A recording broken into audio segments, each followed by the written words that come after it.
Bon Mathéo, bienvenue sur la chaîne. Merci de nous laisser de ton temps pour venir faire cette petite interview. C'est normal. Du coup, présente-toi en quelques mots. Moi c'est Mathéo, j'ai 19 ans, j'ai fait du foot pendant environ 15 ans.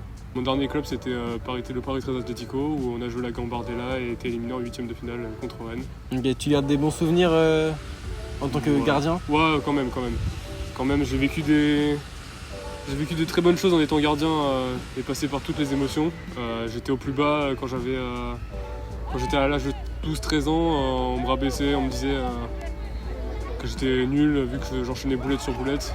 C'est à partir de 15-16 ans où j'ai commencé à être remis en confiance avec un coach qui me faisait jouer, qui m'encourageait, qui m'enfonçait pas, qui me mettait clairement en confiance. Ouais, qui faisait comprendre que tu avais du potentiel et que tu pouvais apporter beaucoup à l'équipe. C'est ça. Le club c'était Saint-Leu, le Saint-Leu FC c'était dans le 95. Petite dédicace à Yasser au passage, on sait jamais. Sinon après j'ai fini au Paris 13 Atlético la saison d'après et ça s'est super bien passé, mis à part que je me suis blessé au bout de 2 mois à ma hanche. Tu as gagné quelques tournois en U13. Quel souvenir est-ce que tu en gardes de ces tournois ? Forcément j'en garde un bon souvenir parce que c'est un souvenir assez fort. Un tournoi Arcachon, quand on est un club parisien, c'est toujours incroyable de faire des tournois à l'étranger entre guillemets. J'en garde des bons souvenirs mais aussi un mauvais parce qu'on se fait éliminer au tir au but en finale, donc sachant qu'on devait gagner la finale 20 fois. Bon. Ouais.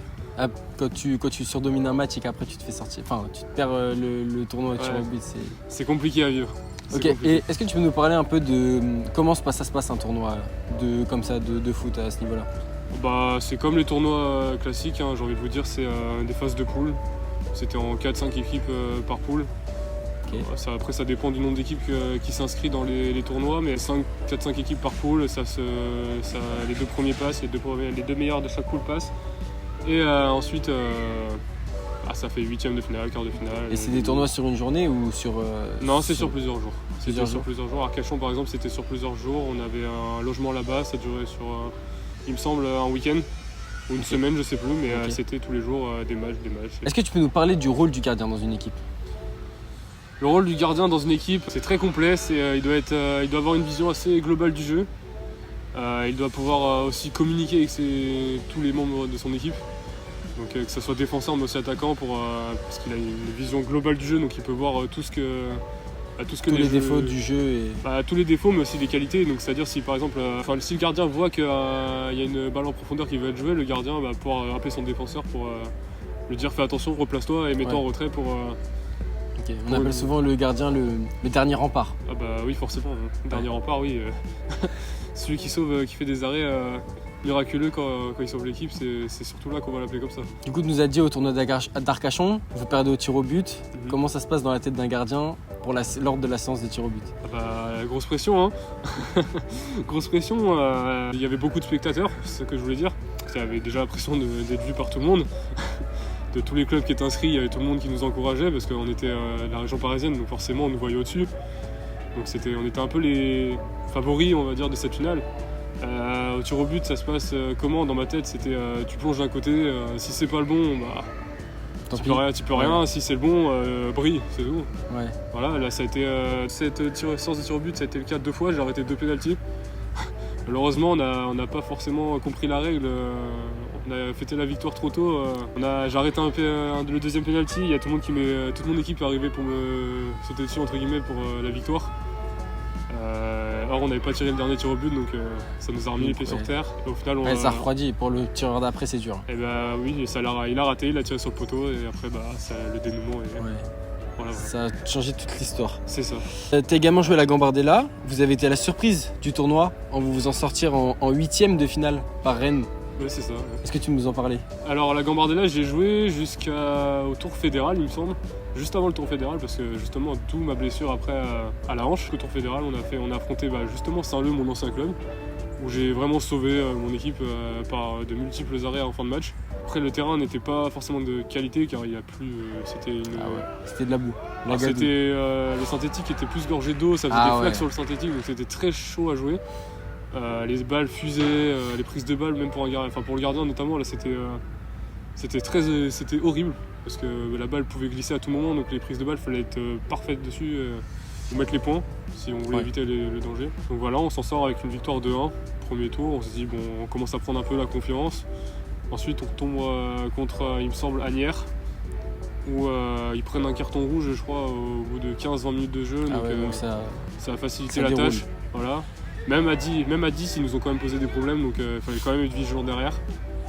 J'ai fait les arrêts qu'il fallait, j'ai fait les arrêts décisifs au début du match. Et juste avant le tour fédéral, on élimine le Blanc-Ménil au pénalty.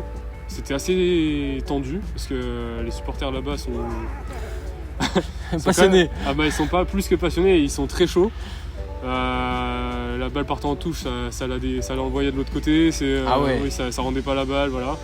On prend un but assez tôt dans le match sur un penalty, sur une erreur on va dire de ma part, je suis pas sorti sur une balle en profondeur, donc le défenseur fait faute, donc voilà. Le penalty après je l'arrête, sauf que l'attaquant marque en 2 temps. Ouais. Donc t'arrêtes, ça revient dans le jeu. Les défenseurs n'ont pas forcément suivi, donc j'étais assez agacé, on va dire ça. Parce qu'en plus je fais un bel arrêt main opposée, donc... Je vois de quel penalty tu parles. Voilà. Je vois de quel penalty tu parles. Voilà. Quand tu plonges à droite, je vois de quel penalty tu parles. Ah, il est beau cet arrêt. Oui, il est beau, oui. Main opposée, oui, c'était assez impressionnant vu de ma position. Ouais. Voilà. Ensuite, on égalise sur un coup franc, on va dire miraculeux, le mur s'écarte. Ça passe au travers. Ça passe au travers du mur, le gardien fait un mauvais arrêt, on égalise. Je fais de multiples arrêts décisifs aussi en fin de match, sur des frappes lointaines où je dévie la balle sur la barre, par exemple. Je fais un arrêt à côté du poteau, ça passe à ras le poteau, donc c'était assez tendu. Ensuite, on arrive à la séance de tir au but, où mon entraîneur me regarde droit dans les yeux, clairement, et me dit tu vas en arrêter un, je le sens, j'ai confiance en toi. D'où je parlais de ma confiance tout à l'heure. Là, ça montre clairement qu'il a confiance en moi, donc ça m'a boosté. Et puis psychologiquement parlant, t'entames une séance de tir au but en te disant c'est sûr que tu vas en arrêter un. C'est ça, et puis tu doutes beaucoup moins. Tu doutes moins, t'as moins de pression. Tu prends ta responsabilité. Voilà, tu prends ta responsabilité et tu as moins de pression sur le dos. Donc du coup, la séance de pénalty se passe. Je plonge 3 fois du mon côté, malheureusement je l'ai pas. Ils tirent une fois, il y a un pénalty qui part au-dessus, chez eux, et il y en a un que j'arrête. Je pars sur mon côté droit, il tire dans l'axe, mais un peu axial droit, enfin axial gauche pour lui. Tu l'enlèves avec les jambes. Et j'enlève avec mon mouvement de jambe, j'arrive à l'enlever. C'est ce qui nous qualifie du coup pour le tour fédéral. Et voilà, c'est on va dire l'expérience que j'en garde. Après, c'est pas moi qui ai joué, j'ai laissé mon compère prendre la place. Il a assuré. Est-ce que tu peux nous parler de l'importance de la famille et de l'entourage quand tu es gardien ou ne serait-ce que sportif? Je veux dire que l'importance de la famille a quand même un gros impact. Un gros impact niveau psychologique. Dans le sens où tu sais que ta famille vient te voir au match. Tu sais que t'es soutenu. T'es soutenu, mais aussi c'est on va dire un point négatif dans le sens où ça te rajoute une pression en plus. Tu veux pas décevoir. Voilà, c'est ça. Et je vais mettre mon père là-dedans, mais quand je faisais des erreurs, il était le premier à m'encourager et tout ça, mais aussi à m'enfoncer parce que l'erreur c'était un peu une erreur bête. Donc forcément j'avais le positif mais le négatif à la fois, donc au final c'était plus un mal pour un bien parce qu'au final ça me boostait. Ouais.